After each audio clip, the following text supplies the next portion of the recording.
Hey guys, my name is Matimio, and today I have another Battlefield 3 weapon review for you guys, and today's video is going to be on the A-91 Carbine weapon, which is probably one of my favorite guns in the game.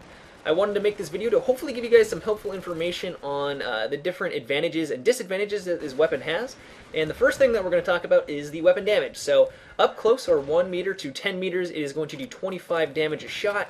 That damage is going to drop at 15 meters, where it goes down to 24 meters, and then it really does take a hit damage-wise when you get to longer ranges. So at 40 meters, it drops all the way down to 17 damage. So if you are on a particular map, such as Operation Firestorm or Caspian Border, where you know you are going to come across a lot of long-range engagements, I really recommend that you get the heavy barrel attachment, because it's going to increase your range quite significantly, and it's going to make the weapon much more powerful in long-range combat. But if you do come across someone up close, or if you are maneuvering around the map so that every single time you do come across someone, it's going to be a close quarter engagement, you're going to be at a pretty good advantage, since this weapon is so powerful up close. So up next, I wanted to take a look at how many rounds it takes to take someone out with the A-91, and at 1 meter to 10 meters, it takes 4 bullets. At 15 meters to 25 meters, it takes 5 bullets, and at 35 to plus, or 35 to 40 meters, it takes 6 bullets. So, like I said, a very effective weapon at pretty much every range. So, the only real difference between close quarter engagement and long range engagement is only 2 bullets. So that's not really a large difference. That's actually the same with the assault rifle. So as long as you are an effective shot at long range, you're going to take someone out pretty much just as fast as an assault rifle if they have, 100% health. One thing that I do recommend, though, with the A-91, since it does have a very high fire rate, it has a fire rate of 800 bullets per minute, which is absolutely ridiculous. So even while that is a huge advantage up close, at long range, if you try to go if you go full auto on someone, you're probably going to miss a lot. So at long range combat, I highly recommend that you burst fire. Make sure that you are lining up your shots so that every single shot counts, and you're going to be able to take them out pretty effectively.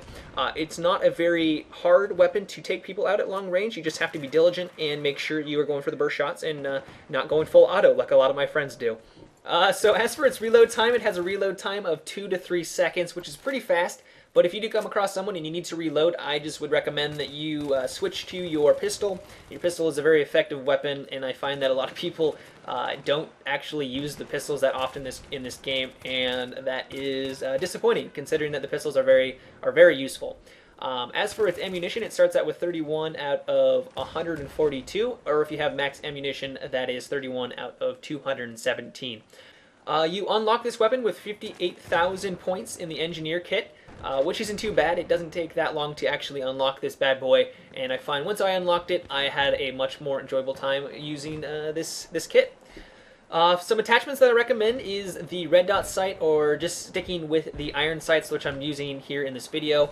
I like the red dot sight because it comes up quickly, and since you are really going to want to come into close quarter combat and not go for long range shots, I don't really like the high powered scopes or the higher powered optic scopes, really, because I just don't think I should be going for those shots really in the first place. So I like the red dot sight. Some other attachments that I really recommend is, of course, the foregrip and also the heavy barrel that I recommended earlier.